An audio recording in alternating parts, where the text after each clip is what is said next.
तो जो टॉपिक मैं आपको करा रहा था वो कौन सा था? कौन सा टॉपिक करा रहा था आपको कल? Adverb sir. ठीक है, वो ख़त्म हो गया है। हमने एडवर्ब में एमपीटी देखा, मैनर, प्लेस एंड टाइम। उसके बाद हमने एफडीआई देखा, फ्रीक्वेंसी, डिग्री एंड इंटेरोगेटिव। फिर हमने आरएएन को देखा। आरएएन का मतलब होता है, आर का मतलब पता है आपको, रिलेटिव होगा, ए का मतलब अफर्मेशन होगा और एन का मतलब होगा निगेशन। तो ये चीज़ें हमने एडवर्ब में पढ़ी है। अब चल रहे हैं हम आगे। तो अभी जैसे मैंने कल बोला था आपको कि हम 10 मिनट में वर्ब का टॉपिक करेंगे बेसिक, और देन उसके बाद कंजंक्शन का टॉपिक स्टार्ट करेंगे। तो जो वर्ब होता है उसका बेसिक मैं भी आपको बता देता हूँ कि वर्ब में क्या क्या चीज़ें बेसिक में हम पढ़ते हैं नॉर्मली।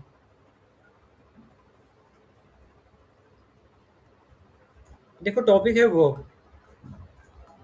वर्ब की अगर हम डेफिनेशन देखेंगे ना, या जो मैंने आपको पार्ट्स ऑफ स्पीच को एक शब्द में बता रखा है, एक वर्ड में बता रखा है, वो ये बता रखा है कि जो वर्ब होता है कोई एक्शन वर्ड होता है, मतलब ये किसी एक्शन के बारे में बात करता है। लेकिन ये जो डेफिनेशन है थोड़ी सी इनकम्प्लीट हो जाती है जब हम इसको डिटेल में पढ़ते हैं वर्ब को। तो वर्ब को बेसिकली हम टू पार्ट्स में डिवाइड करते हैं। एक को बोलते हैं प्रिंसिपल, ये लिख दिया मैंने प्रिंसिपल, और इसको मैं मेन भी बोल सकता हूँ, यानी प्रिंसिपल वर्ब, या इसको मैं मेन वर्ब बोल सकता हूँ। और दूसरा जो वर्ब को डिवाइड करते हैं हम, उसका नाम रखते हैं हम ऑक्सिलरी। इसको हम ऑक्सिलरी वर्ब बोल देते हैं।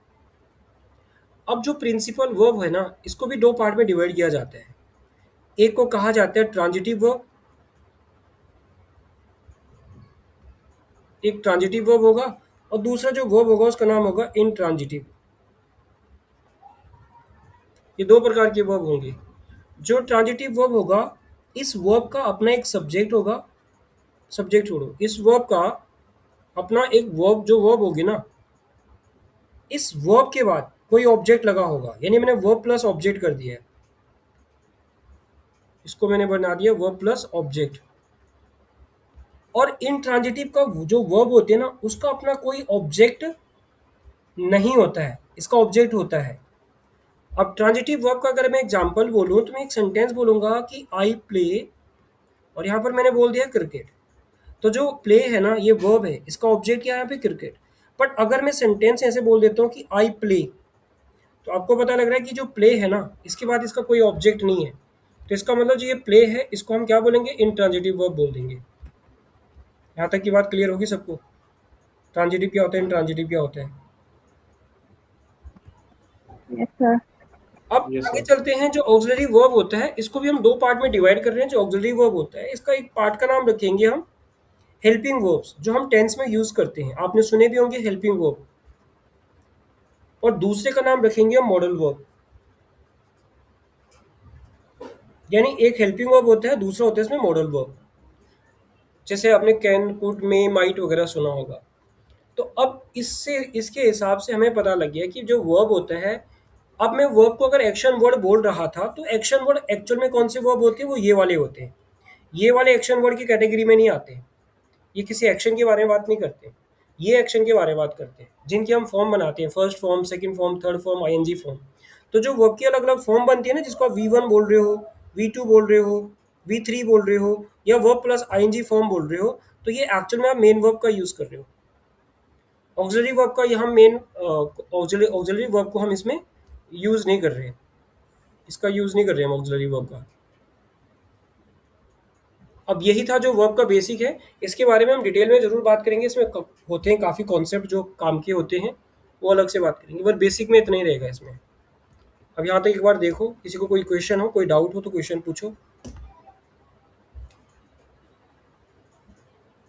नहीं तो आगे बढ़ते हैं फिर। सर एक बार इंट्रांसिटिव। हाँ, सर हाँ, हाँ, ट्रांजिटिव। देखो, ट्रांजिटिव वर्ब जो होगा ना, जैसे, इंट्रांसिटिव बताओ सर। देखो ट्रांजिटिव वर्ब को उससे समझते हैं पहले। देखो, ट्रांजिटिव वर्ब में अगर मैंने यहाँ पर आई बोला और आगे प्ले बोल दिया, और इस प्ले का मैं ऑब्जेक्ट लगाता हूँ क्रिकेट, आई प्ले क्रिकेट, तो मतलब क्या हो रहा है, जो ये मैंने आई प्ले क्रिकेट लिखा है, इसमें क्या हो गया, इसमें जो प्ले है ना, इसका ऑब्जेक्ट आ रहा है। प्ले क्या है, वर्ब है, यानी वर्ब का ऑब्जेक्ट आ रहा है यहाँ पे। और अगर मैं खाली आई प्ले बोलता हूँ, तो इस प्ले को हमने, इसका कोई ऑब्जेक्ट नहीं है, तो जब इसका ऑब्जेक्ट नहीं है तो ये क्या हो गया, इंट्रांजिटिव वर्ब हो गया ये, और इसका ऑब्जेक्ट था, ये ट्रांजिटिव वर्ब हो गया। अब बात समझ आई ट्रांजिटिव इंट्रांजिटिव क्या होता यस सर। है ना। वर्ब का अगर ऑब्जेक्ट है तो ट्रांजिटिव, ऑब्जेक्ट नहीं है तो इंट्रांजिटिव वर्ब बोलेंगे उसको। आगे चले हम। Yes sir. अब अभी तक हमने पार्ट्स ऑफ स्पीच में बस बेसिक में ये देख लिया कि भाई नाउन क्या होते हैं, प्रोनाउन क्या होता है, वर्ब भी देख लिया हमने, वर्ब क्या होता है, कितने टाइप के होते हैं। फिर हमने एडजेक्टिव देखे थे, प्लस हमने एडवर्ब भी देख लिए हैं। अब हम एक टॉपिक को शुरू कर रहे हैं कंजंक्शन को। फिर हम एक लास्ट टॉपिक शुरू बाद में करेंगे कंजंक्शन के बाद, उसको करेंगे हम प्रेपोजिशन। तो प्रेपोजिशन को भी हम बेसिक में देखेंगे, बाकी इसके जो इसमें और एडवांस होता है वो अलग से देखेंगे। तो कंजंक्शन वाला टॉपिक को शुरू कर रहे हैं हम। देखो सिंपल सी बात है, अगर आप कंजंक्शन को, जो हमने कंजंक्शन को वन वर्ड में जो बोला ना कंजंक्शन क्या होता है, तो हमें पता लगा भाई जो कंजंक्शन होता है वो कोई एक्शन वर्ड होता नहीं, सॉरी, ये कनेक्टिंग वर्ड्स होते हैं, एक्शन नहीं। एक्शन वर्ड तो वर्ब होता है। तो कंजंक्शन का मीनिंग हमने बोला कि इनको बोलते हैं, ये कनेक्टिंग वर्ड्स होते हैं, मतलब कि ये सेंटेंसेस को कनेक्ट करते हैं। दो हो सकता है कि कंजंक्शन किसको कनेक्ट कर रहा हो सकता है ये टू वर्ड्स को कनेक्ट कर रहा हो सकता है कि ये टू फ्रेजेस को कनेक्ट कर रहा हो सकता है कि ये टू क्लोजेस को कनेक्ट कर रहा हो सकता है कि ये टू सेंटेंसेस को कनेक्ट कर रहा हो। तो इनको हम क्या बोल रहे हैं, इनको बोल रहे हैं कंजंक्शन। यानी कनेक्टिंग वर्ड्स होते हैं और किसको कनेक्ट करते हैं, ये दो शब्दों को भी कर सकते हैं, दो फ्रेज को भी कर सकते हैं, दो क्लोजेस को भी कर सकते हैं और दो सेंटेंसेस को भी कनेक्ट कर सकते हैं। तो ये होते हैं कंजंक्शन यानी कनेक्टिंग वर्ड्स। अब इस कंजंक्शन के हम डेफिनेशन तो हमें समझ आ गई है। अब देखते हैं इसके जो टाइप्स होते हैं। पर टाइप्स में जाने से पहले हमें एक बात समझनी पड़ेगी, भाई फ्रेज क्या होता है और क्लोज क्या होता है, क्योंकि ये बहुत काम का हमारे लिए, बाद में बहुत काम आएगा ये। तो जो फ्रेज होता है और क्लोज होता है, इसको थोड़ा डिटेल में समझ रहे हैं हम। जो फ्रेज होता है और क्लोज होता है, ये दोनों में पता कॉमन क्या है, कॉमन बात मैं यहाँ बीच में लिख रहा हूँ। दोनों में कॉमन है कि दोनों क्या है, अ ग्रुप ऑफ वर्ड्स हैं। ये अ ग्रुप ऑफ वर्ड्स होते हैं दोनों। ये तो इनकी कॉमन बात होगी कि दोनों में कॉमन क्या है, कि दोनों ग्रुप ऑफ वर्ड्स हैं। अब दोनों में डिफरेंस क्या होगा, जो फ्रेज होगा इसका अपना खुद का सब्जेक्ट प्लस वर्ब नहीं होगा, लेकिन जो क्लोज होगा इसका अपना सब्जेक्ट प्लस वर्ब होगा, उसको बोल देते हैं। अब जैसे एग्जाम्पल से समझते हैं, माने कि मैं यहाँ पर बोलता हूँ इन द मॉर्निंग। अब यहाँ पर जो इन द मॉर्निंग है ग्रुप ऑफ वर्ड्स है, इसमें तीन वर्ड्स आ रहे हैं, लेकिन इसका कोई सब्जेक्ट ऑब्जेक्ट नहीं है, सब्जेक्ट वर्ब नहीं है। लेकिन अगर मैं दूसरा सेंटेंस बोल देता हूँ आई थिंक, तो इसमें आई इसका सब्जेक्ट हो गया, थिंक इसका वर्ब हो गया। मतलब इस वाले पार्ट में क्या आ रहा है, सब्जेक्ट भी आ रहा है और इसका वर्ब भी आ रहा है। तो जिसका सब्जेक्ट वर्ब आता है उसको क्या बोल रहे हैं हम, उसको बोल रहे हैं क्लोज। यहाँ तक जो भी बोर्ड में लिखा है वहां तक किसी को कोई क्वेश्चन, कोई डाउट है? No sir. क्लियर है यहाँ तक? Yes sir. सब्जेक्ट आपको मेनली फ्रेज और क्लोज के बीच का डिफरेंस समझ आ गया है, वो हमारे बाद में काम भी आएगा। अब चलते हैं हम कि जो क्लोजेज होते हैं ना, इसके टाइप्स बना लेते हैं। क्लोजेस को हम टू टाइप्स में डिवाइड करते हैं। एक का नाम रखेंगे प्रिंसिपल, प्रिंसिपल या इसको मेन भी बोल सकते हैं, मेन क्लोज, यानी प्रिंसिपल क्लोज, मेन क्लोज। और दूसरे का जो नाम रखेंगे ना, वो रखेंगे हम सब ऑर्डिनेटिंग। दूसरे को हमने सब ऑर्डिनेटिंग क्लोज बोल दिया। अब जो ये प्रिंसिपल क्लोज है, इसका एक नाम और होता है, वो होता है इंडिपेंडेंट क्लोज। ये इंडिपेंडेंट है, ये किसी पे डिपेंड नहीं है। लेकिन जो ये वाला होगा ना, ये डिपेंडेंट होगा, ये किसी पे डिपेंड रहेगा अपने मीनिंग के लिए। अब इस बात को हम एक एग्जाम्पल से समझते हैं कि ये लिखा क्या है। जैसे कि माना मैं यहाँ पर एक एग्जाम्पल बोलता हूँ कि ही, थिंक की सेकंड फॉर्म लगा दी मैंने thought, he thought that his teacher, और आगे लगाएंगे हम वुड स्कॉल्ड हिम। अब ये जो सेंटेंस है इसको दो पार्ट में ब्रेक करते हैं। एक तो ये वाला पार्ट हो गया, एक ये वाला पार्ट हो गया। ये बीच में जो लगा है इस पे ये कंजंक्शन है। यहाँ पर जो दैट है ये सेंटेंस को कनेक्ट कर रहा है, तो ये कंजंक्शन है। दैट को हमने डेमोन्स्ट्रेटिव प्रोनाउन और डेमोन्स्ट्रेटिव एडजेक्टिव में भी किया होगा, वहां पर तो डेमोन्स्ट्रेट करता है, लेकिन यहाँ पर डेमोन्स्ट्रेट नहीं कर रहा है, सेंटेंस को कनेक्ट कर रहा है। अब यहाँ पर जो ये ही थॉट है, ही इसका सब्जेक्ट हो गया, थॉट इसका वर्ब हो गया, और वर्ब की सेकंड फॉर्म में है यानी पास्ट टेंस में है। एक तो ये हो गया, और हिज टीचर इस सेंटेंस का सब्जेक्ट हो गया, वुड इसका मॉडल वर्ब हो गया, मैं एमवी कर देता हूँ, स्कॉल्ड इसका वर्ब हो गया, और जो हिम है इसका ऑब्जेक्ट है। इसका मतलब इन दोनों में से, इसको मैं सेंटेंस अगर वन बोलता हूँ, इसको सेंटेंस टू बोलता हूँ, इनमें से जो ज्यादा मीनिंग दे रहा है वो सेंटेंस टू दे रहा है। सेंटेंस वन का मीनिंग थोड़ा ज्यादा क्लियर नहीं हो पा रहा है, तो जो सेंटेंस वन है उसको एक्चुअल में हम क्या बोलेंगे, क्लोज। ये वाला जो पार्ट होगा ना, इसको बोलेंगे हम, ये सब ऑर्डिनेटिंग क्लोज है। सब मतलब किसी के अंडर में वो काम करता है, तो ये सब ऑर्डिनेटिंग क्लोज है। और जो ये वाला है ना, इसका नाम रखेंगे हम प्रिंसिपल क्लोज,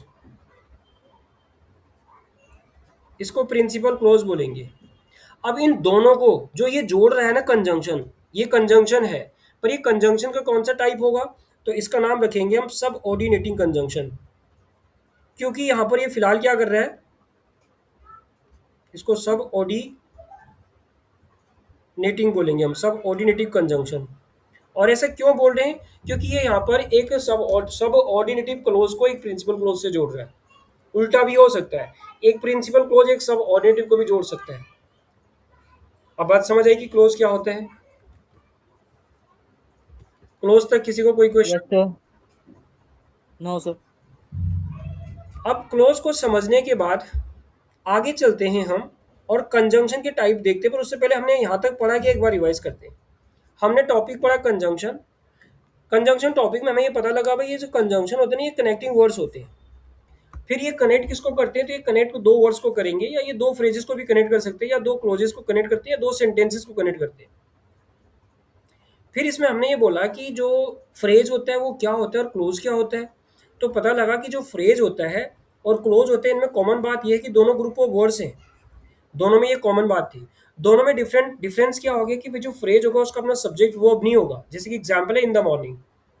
और जो क्लोज होगा उसका अपना सब्जेक्ट वर्ब होगा, जैसे कि यहाँ पर आई सब्जेक्ट है, थिंक इसका वर्ब है, ये भी ग्रुप ऑफ वर्ड्स हैं दोनों ही। फिर जो क्लोज है इसको हमने टू पार्ट्स में डिवाइड किया है, एक का नाम रखा हमने प्रिंसिपल, दूसरे का नाम रखा हमने सब ऑर्डिनेटिव। प्रिंसिपल जैसे स्कूल में प्रिंसिपल होता है, मेन होता है। सब ऑर्डिनेटिंग जो होते हैं, उसके जो टीचर होते हैं वो सब ऑर्डिनेटिंग होते हैं। और जो सब ऑर्डिनेटिंग होता है वो किसी पे डिपेंड रहेगा, वो प्रिंसिपल जो होता है वो इंडिपेंडेंट रहता है। तो हमने यहाँ पर एग्जाम्पल लिखा कि ही thought that his teacher would scold him.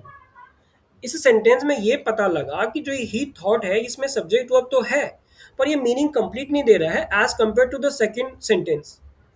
Second sentence में जो लिखा कि his teacher would scold him, ये ज़्यादा मीनिंग दे रहा है। तो जब जब ये ज़्यादा मीनिंग दे रहा है तो इसको हमने बोला कि ये प्रिंसिपल क्लोज हो गया।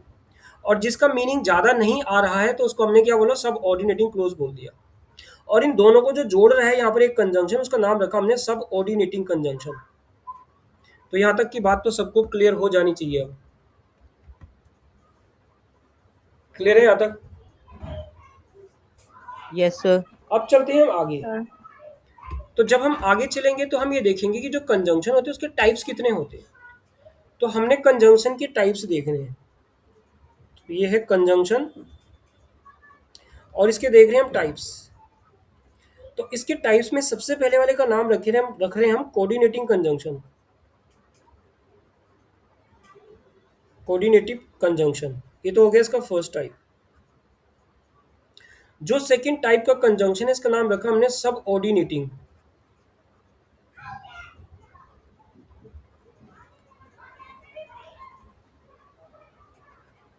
ये है सेकंड टाइप। और जो थर्ड वाला टाइप है ना, इसका नाम रखा हमने को रिलेटिव कंजंक्शन।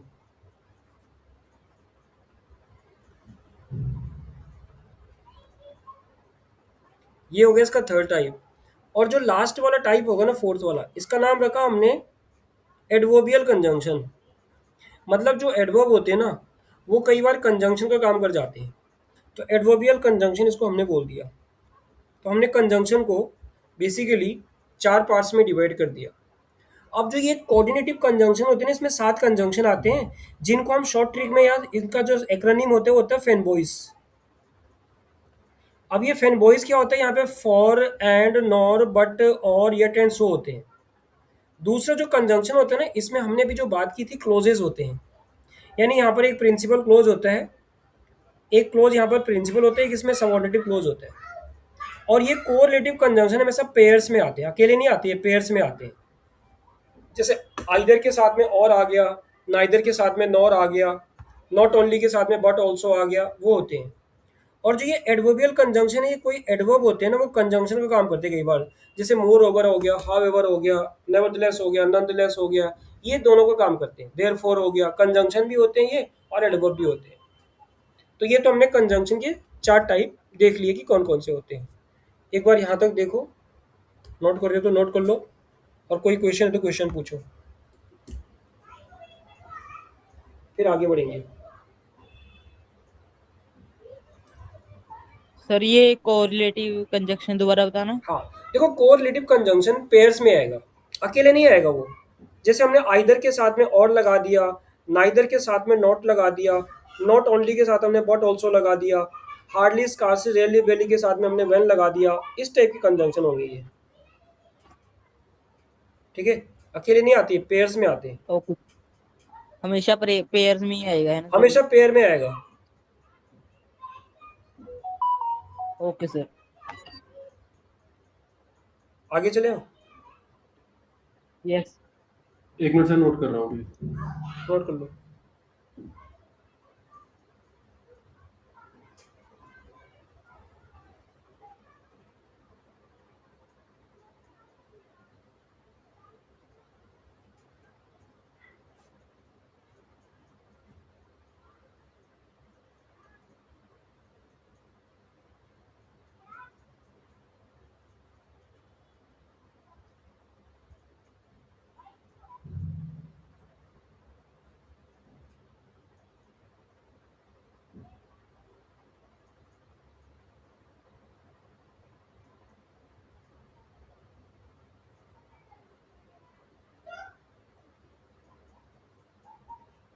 Done sir. आगे चलते हैं।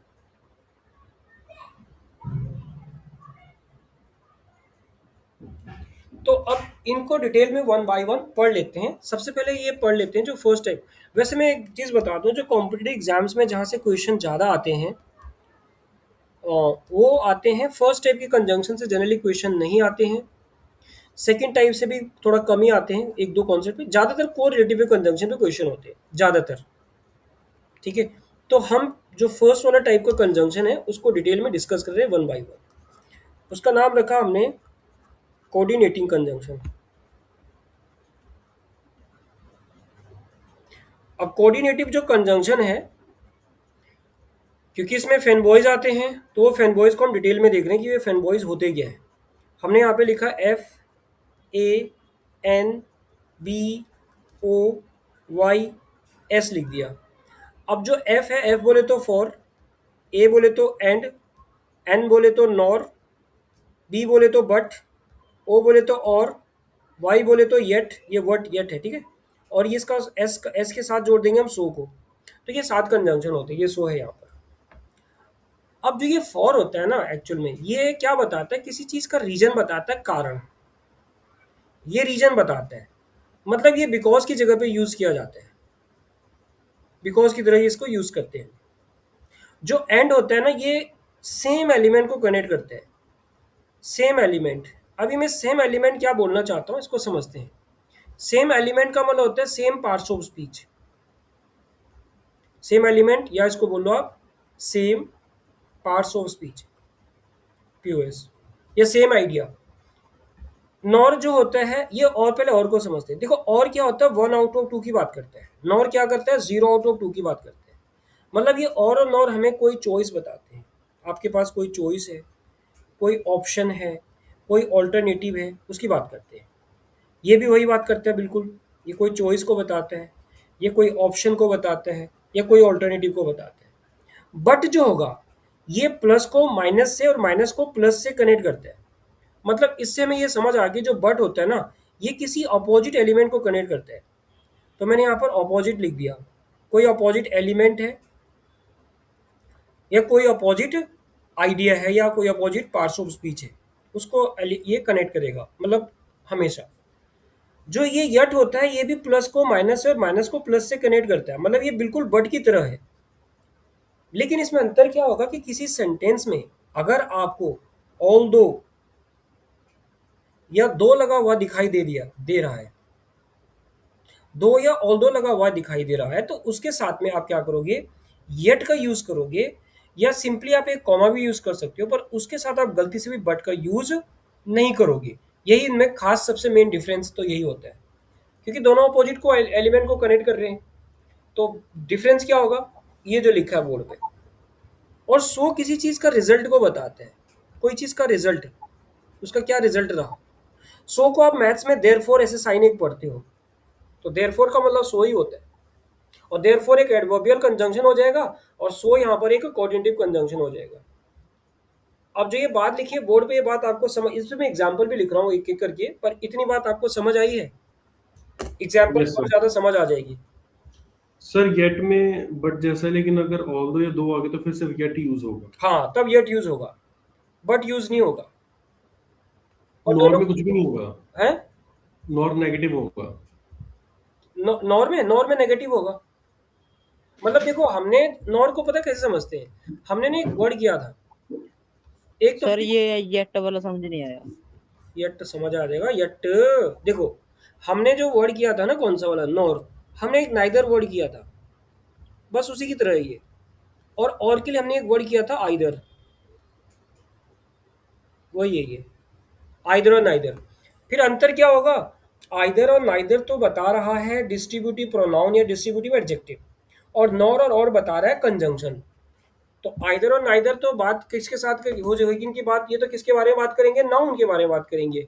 और नॉर क्या करेगा, ये सेंटेंस को कनेक्ट करेगा, पता लगा। और अगर मैं आइदर और नॉर, आइदर के साथ और नाइदर के साथ नॉर को इकट्ठा कर देता हूं, तो वो तो पेयर बन जाएगा, वो तो थर्ड टाइप का कंजंक्शन हो जाएगा, जिसको हमने क्या बोला है, को रिलेटिव कंजंक्शन, पता लगा। जी सर। तो एक एक करके इनको डिटेल में समझते हैं। अब देखो क्या होता है, मैं फॉर से कहानी को स्टार्ट कर रहा हूं। अगर आपको फॉर लगा हुआ कहीं दिखाई दे रहा है, फॉर दो चीजों की बात करता है। फॉर या तो कोई कंजंक्शन की तरह काम कर सकता है, या फॉर एक प्रेपोजिशन की तरह भी काम कर सकता है। यानी पार्ट्स ऑफ स्पीच में अगर फॉर को देखोगे तो दो काम करेगा। अगर ये कंजंक्शन की तरह काम कर रहा है फॉर, तो इस फॉर के बाद आपको एक क्लोज दिखेगा। और ये फॉर, पहली बात तो ये बात ध्यान रखनी है आपने। दूसरी बात ये ध्यान रखनी है कि ये फॉर किसी रीजन को बताएगा, कारण को बताएगा। दो बातें, एक बात तो ये, एक बात ये। क्लियर हुई बात, आया जी ना? सर। Yes sir. अगर ये फॉर किसी प्रेपोजिशन की तरह काम करेगा, तो ये फॉर या तो कोई पर्पस को बताएगा, किसी चीज का उद्देश्य क्या है।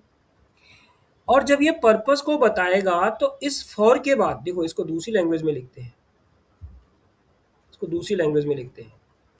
ये फॉर जब होगा ना कहीं पर, ये फॉर, अगर आपको फॉर के बाद सिंगल एक वर्ड दिख रहा हो, या इसके बाद आपको एक फ्रेज दिख रहा हो, तो ये प्रेपोजिशन का काम कर रहा है। तो उस कंडीशन में ये जो फॉर होगा ना, ये पर्पस को भी बता सकता है। पर्पस, किसी चीज का पर्पस क्या, उद्देश्य क्या है। दूसरा जो होता है, ये फॉर कोई टाइम को बताता है। और कैसा टाइम बताता है ये टाइम बताता है, period of time, point of time नहीं बताता है। आपने सिंस और फॉर सुने होंगे, तो पीरियड ऑफ टाइम को बताएगा, एक टाइम का ड्यूरेशन को बताएगा। तो मतलब कि फॉर दो चीजों का काम कर रहा है भाई, फॉर कंजंक्शन भी हो सकता है, फॉर प्रेपोजिशन भी हो सकता है। क्लियर है यहां तक बात, हाँ है ना। Yes sir. अब क्या करते हैं, इनको एग्जाम्पल के थ्रू समझते हैं बात को, जो भी लिखा गया है उसको एग्जाम्पल के थ्रू समझते हैं। किसी को कोई क्वेश्चन है यहाँ तक? No sir. चलो अब इस नो बात को सर। समझते हैं, जो भी बात लिखी गई है ना उसको एग्जाम्पल से समझते हैं। ऊपर लिख रहा हूं मैं एग्जाम्पल। देखो, मैंने एक सेंटेंस बोला है कि I could not come to school, comma, और यहां लिख दिया मैंने फॉर इट वॉज रेनी। आपको क्या लग रहा है, ये सेंटेंस सही है कि गलत है? गलत है सर। मतलब यहाँ पर फॉर गलत लगा रखा है ऐसा? Yes sir. ठीक है, यस सर। ठीक है। ये सेंटेंस जो ये 100% सही है, इसमें कोई गलती नहीं है। सुनो मेरी बात, अभी मैं बोलना क्या चाह रहा हूँ। देखो फॉर के बाद आपको इट दिख रहा है, इट सब्जेक्ट है, वर्ब इसका हेल्पिंग वर्ब है, ये इसका वर्ब हो गया, मेन वर्ब। मतलब अपने को यहाँ पर सब्जेक्ट वर्ब दिख रहा है, सब्जेक्ट वर्ब दिख रहा है। हमने बोला था, ये बात हमने यहाँ पर बोली थी, ये यहाँ पे हमने बोला कि अगर फॉर के बाद हमें कोई क्लोज दिख रहा है, क्लोज क्या होता है, जिसका सब्जेक्ट वर्ब होता है, तो फॉर काम करेगा कंजंक्शन का। और अगर ये कंजंक्शन का काम कर रहा है तो कोई रीजन बताएगा। हम फॉर की जगह बिकॉज को भी यूज कर सकते थे, लेकिन हमने बिकॉज को क्यों नहीं यूज किया? क्योंकि यहाँ पे एक कॉमा लगा हुआ है। अगर कॉमा लगा है और आपने रीजन बताना है तो आप फॉर से बताओगे। अब जो बात मैंने बोली वो बात समझ आई है? Yes sir. अच्छा, कोमा के बाद हमेशा जी फोर सर। आएगा इसमें। हाँ। अब एक काम करते हैं, आपके पास मोबाइल है या लैपटॉप है, जो भी है, उसमें लिखना for as a conjunction with examples, और मेरे को बताना क्या एग्जाम्पल है, क्या बोल रहा है।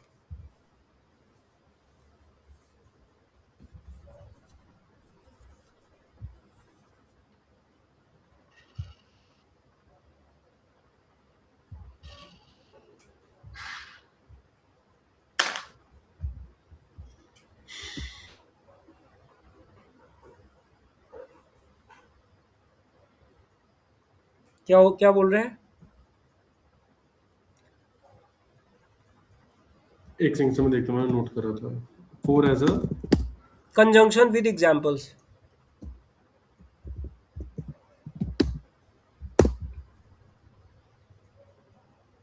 She stayed indoors, comma for it was pouring rain. हाँ, तो देखो कॉमा लगा होगा फॉर के बाद और वो रीजन बता रहा है।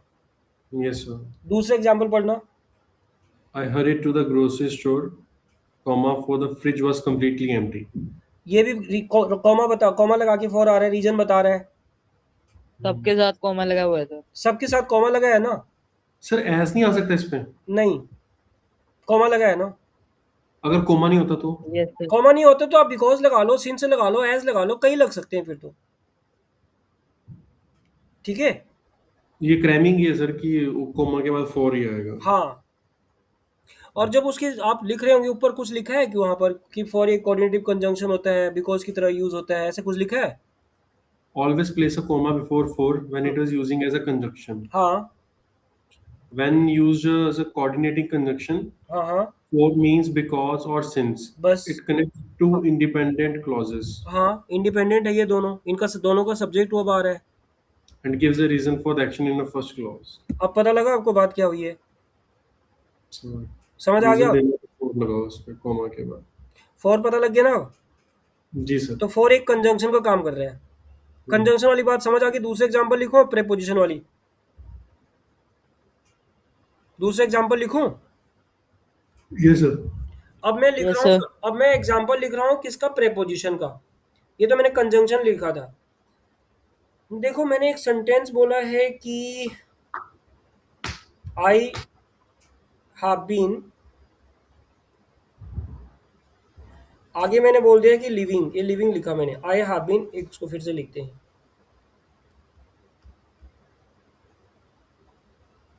आई have been living in Chandigarh, और यहाँ पर मैंने लिख दिया कि फॉर द लास्ट, और यहाँ लिख दिया मैंने 2 years। Yes sir. अब आपको यहाँ पर इस सेंटेंस में ये पता लग गया कि भाई पहली बात तो ये जो फॉर है ना, इसके साथ में जो लास्ट 2 year है, ये पता क्या है? ये एक फ्रेज है, क्लोज नहीं है, ये ग्रुप ऑफ वर्ड्स है, ये फ्रेज है, पहली बात।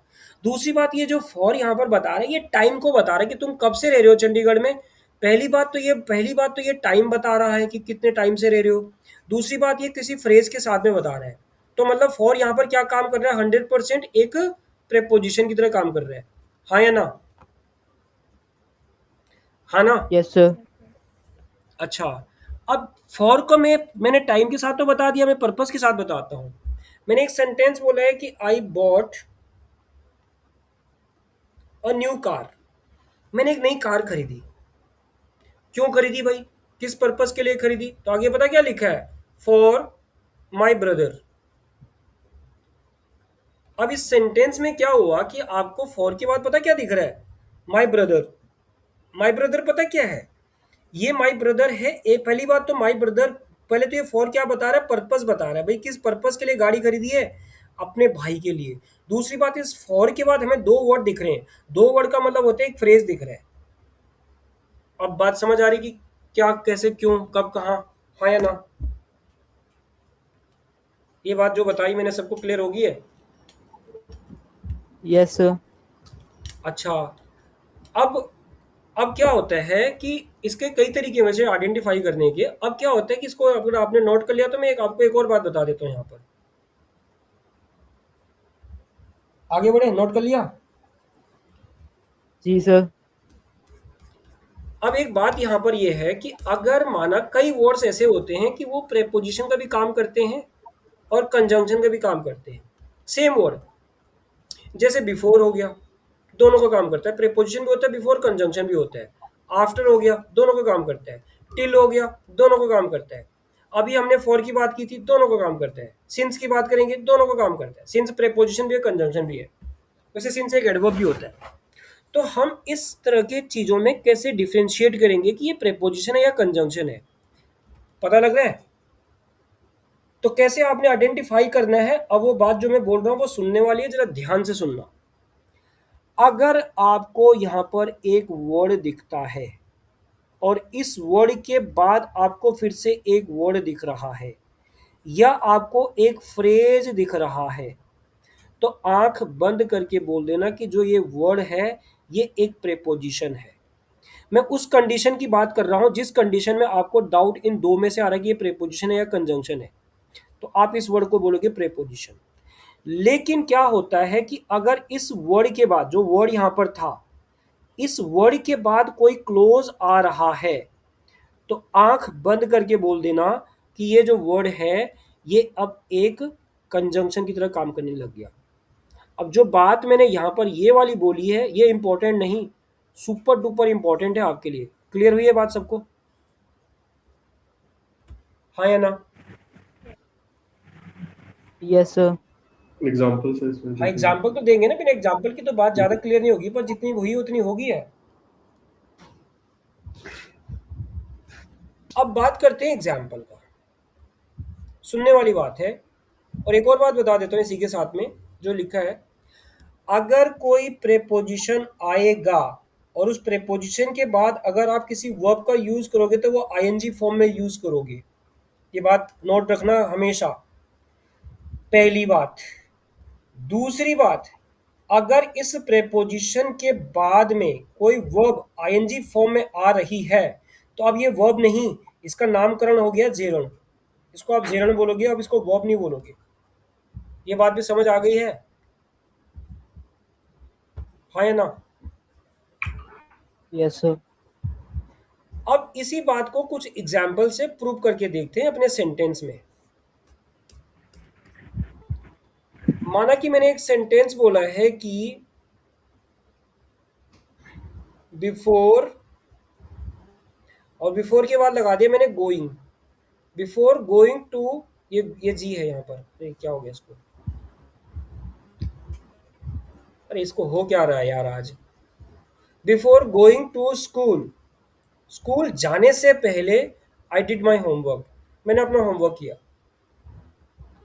अब इसमें क्या हो गया, यहाँ पर बिफोर के बाद आपको गोइंग दिख रहा है, जीरन दिख रहा है, और ये पूरा जो यहाँ तक बना है ना, इसको पता है क्या बोलेंगे हम, इसको फ्रेज बोलेंगे हम। तो जो ये बिफोर है यहाँ पर, ये क्या काम कर रहा है, 100%?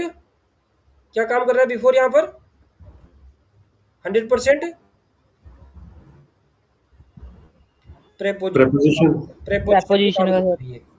कैसे पता लगा हमें? देखो, हमें दो तरीके से पता लगा। पहली बात तो हमें यह पता लगा कि भाई किसी प्रेपोजिशन के बाद में जो वर्ब होती है वो आईएनजी फॉर्म में आती है, पहले तो ऐसे पता लगा। दूसरा, हमें यह पता लगा कि भाई किसी प्रेपोजिशन के बाद जो होता है ना, या तो एक सिंगल वर्ड आता है या फिर एक फ्रेज आता है। और हमारे इस सेंटेंस के एग्जाम्पल में एक फ्रेज आ रखा है, गोइंग टू स्कूल एक फ्रेज है, कोई क्लोज नहीं है वो। बात समझ आ गई अब? जी सर। अच्छा, दूसरा एक सेंटेंस मैंने बोला है कि ही केम हेयर, वो यहाँ आया। बिफोर सनसेट, सनसेट से पहले। अब अपने को जो बिफोर है ना, इसके बाद हमें सिंगल एक वर्ड दिख रहा है, इसका मतलब बिफोर यहाँ पर क्या काम कर रहा है, 100% प्रेपोजिशन का।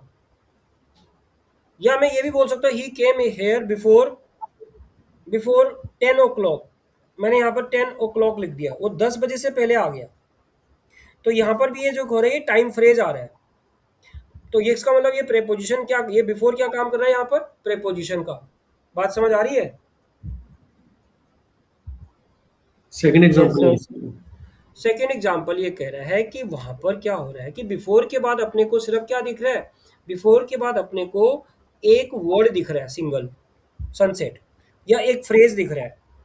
तो जब किसी वर्ड के बाद, आपको बताया तो है, किसी वर्ड के बाद अगर आपको एक सिंगल वर्ड दिख रहा हो या एक फ्रेज दिख रहा हो, तो उस कंडीशन में इस वर्ड को आप प्रेपोजिशन बोल दो, जिस कंडीशन में आपको इनमें डाउट आ रहा है, प्रेपोजिशन और कंजंक्शन में। ठीक है सर। अब बात समझ आ रही है? अब एक काम करना, अपने मोबाइल या लैपटॉप पे ऐसे लिखना, before as a preposition with examples, before as a. Preposition with examples.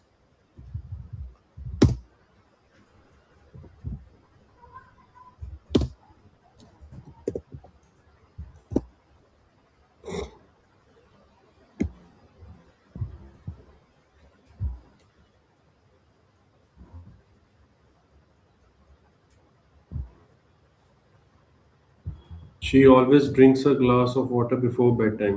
Before Bedtime. Phrase आ गया, बिफोर के बाद अगला। We must arrive at the theater before the movie starts. हाँ, कुछ गड़बड़ हो रहा है इसमें वैसे तो, चल आगे आगे, अगला अगला। He parked his car before the intersection. ठीक है, ये भी ठीक है, They completed the project before the deadline. बिल्कुल ठीक है, The lawyer presented the evidence before the judge. बिल्कुल ठीक है, The speaker stood before the large audience. बिल्कुल ठीक है। अब देखो, इतने इतने ही करते हैं, इससे हमें ये पता लग गया कि भाई बिफोर का एक प्रेपोजिशन की तरह कैसे यूज हो रहा है। अब तो इस जेरेंट वाला भी आ गया एक। है, जेरेंट भी आ गया एक। बोलना बोलना। Always wash your hands before eating. हाँ, बिफोर ईटिंग बोला ना, वहाँ पे जेरन आ गया। जी सर। मैं Before ये leaving the मैं house. ऐसे भी बोल सकता हूँ, I did my homework before going to school, तब भी ठीक है। ये बिफोर को मैं बीच में भी ला सकता था, मैं बिफोर से सेंटेंस को स्टार्ट भी कर सकता था। हम्म। ठीक है। अच्छा, अब जो लिखा है ना, हमने हमने ये लिखा होगा कि before as a conjunction, preposition लिखा होगा, अब उसको कंजंक्शन लिख दो विद एग्जांपल। प्रेपोजिशन की जगह कंजंक्शन लिख दो। कंजंक्शन में हमें जो दिखेगा ना बिफोर के बाद, वो क्लोज दिखेगा, 100% सब्जेक्ट वर्ब दिखेगा।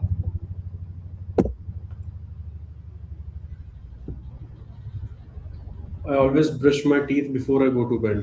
हाँ हाँ हाँ हाँ। Before in middle में सर, before at beginning या before बिफोर क्या, before at beginning वाला या before at middle वाला बताऊं सर? कोई भी बता दो। Before I go to work, I jog for an hour. Hmm. Before she left, she gave everyone a present.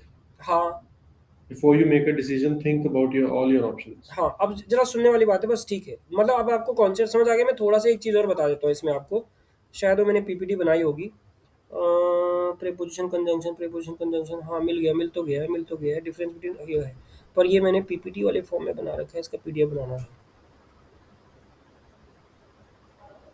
जो आपको ऐसे कोई क्वेश्चन डाउट वाला आएगा ना, जैसे कि आपको उसने अंडरलाइन, अरे यार यहाँ तो बहुत बड़ी खिचड़ी बना रखी है।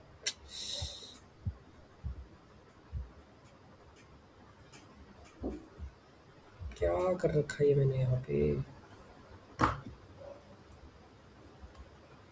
किसी को समझाया होगा ना, वैसे ही हो गया वो। मैं एक बार शेयर करता हूँ आपको।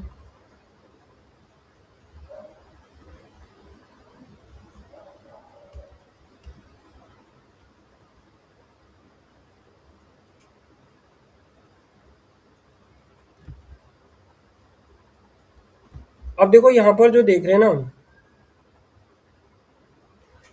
ये मैंने किसी को समझाया होगा ना, तो वैसे ही रह गया ये। यहाँ पर जो होगा ना, इरेजर नहीं आ रहा है इसमें, आता ही नहीं है ना। अब देखो इसमें भी वही देख लेते हैं कि यहाँ पर आ रहा है कि ऑन अप्लाइंग ब्रेक और on the application of brake. अब यहाँ पर क्या होगा, यहाँ पे जेरन का यूज़ कर रहे हैं हम, और यहाँ पर नाउन का यूज़ कर रहे हैं, मतलब ऑन के बाद हम जेरन का यूज़ कर रहे हैं। तो यहाँ पर हम प्रेपोजिशन की तरह क्या कर रहे हैं, इसको यूज कर रहे हैं। जैसे कि यहाँ पर मैंने बोला after doing my homework, before getting married, तो ये सब क्या है, ये प्रेपोजिशन की तरह यूज हो रहा है, प्रेपोजिशन की तरह यूज हो रहा है। लेकिन अगर मैं यहाँ पर बोल देता हूँ कि प्रेपोजिशन प्लस नाउन और प्रोनाउन, जैसे कि ये दूसरा तरीका बता रखा है, ये 3 तरीके बता रखे होंगे यहाँ पर, है ना, फ्रेज, सब्जेक्ट, वर्ब, और फिर ये कुछ आएगा, मतलब सब्जेक्ट वर्ब नहीं है तो वो क्या बन गया, वो बन जाएगा वहाँ पे क्लोज फ्रेज। फ्रेज में सब्जेक्ट वर्ब होता है, नहीं होता है।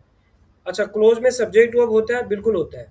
तो जैसे यहाँ पे एग्जांपल बताया गया कि अ वेरी ब्यूटीफुल पेंटिंग एक फ्रेज है, आफ्टर द रेन एक फ्रेज है, इन द मॉर्निंग एक फ्रेज है, आई थिंक, आई सा, आई, ही टोल्ड, ये सारे क्या हो गए, क्लोज हो गए।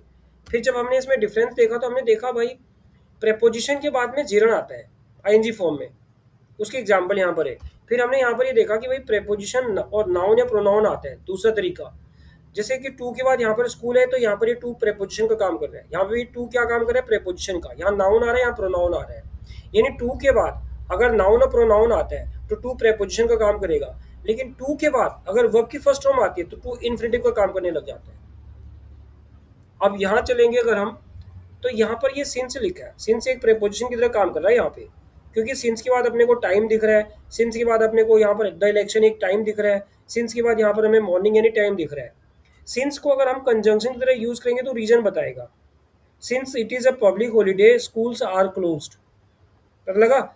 तो वही बात बोली कि सिंस के बाद अगर एक वर्ड एक फ्रेज दिख रहा है तो जो सिंस है ये प्रेपोजिशन है, लेकिन अगर सिंस के बाद आपको एक क्लोज दिख रहा है तो ये सिंस एक कंजंक्शन की तरह काम करने लग जाएगा। जैसे फॉर था वैसे ही सिंस होगा। ये बात क्लियर हुई है जो भी बोली मैंने, क्लियर है ये बात। Yes sir.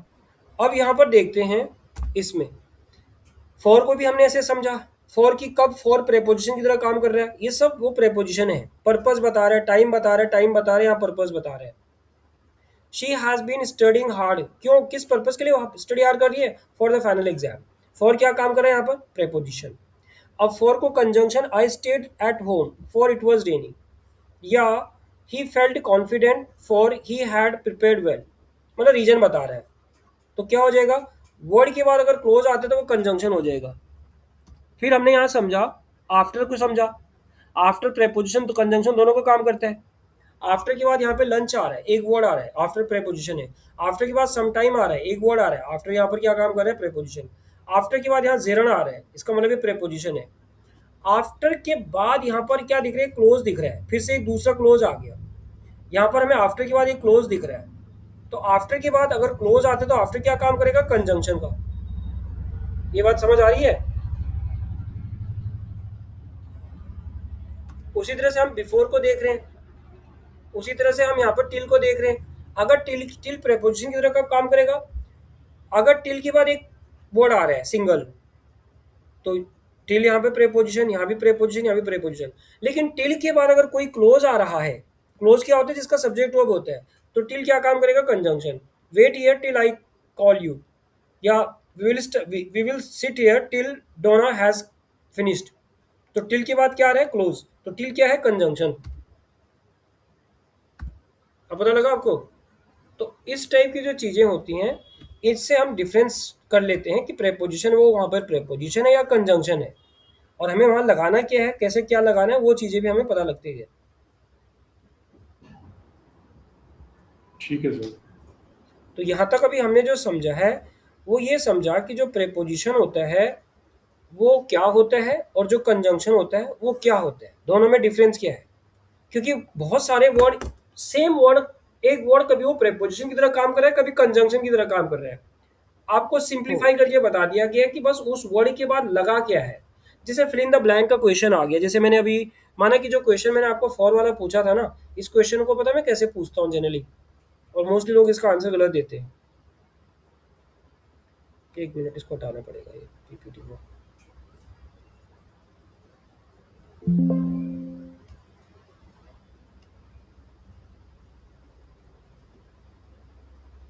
एक मिनट, बस एक मिनट।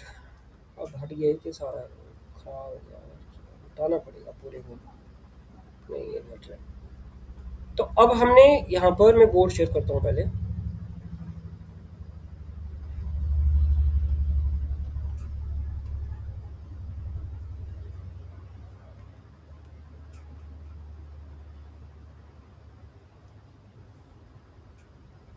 हमने देखा भाई कोई वर्ड है ना, इस वर्ड के बाद सिंगल एक वर्ड आ गया या एक फ्रेज आ गया, ये मैंने फ्रेज लिख दिया, तो हम इस जो वर्ड है ना इसको प्रेपोजिशन बोल देंगे।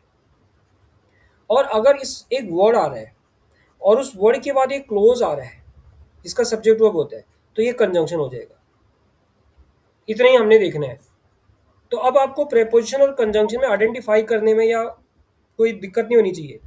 जैसे मैंने एक दिन एक बात और बोली होगी आपको कि अगर आपको यहाँ पर एक वर्ड दिख रहा है ना और इस वर्ड के बाद आपको कोई नाउन दिख रहा है, तो आप इस वर्ड को एडजेक्टिव बोल दो। किस कंडीशन में? जिस कंडीशन में आपको एडजेक्टिव और प्रोनाउन में डाउट आ रहा हो। बताया था ना ऐसे कुछ,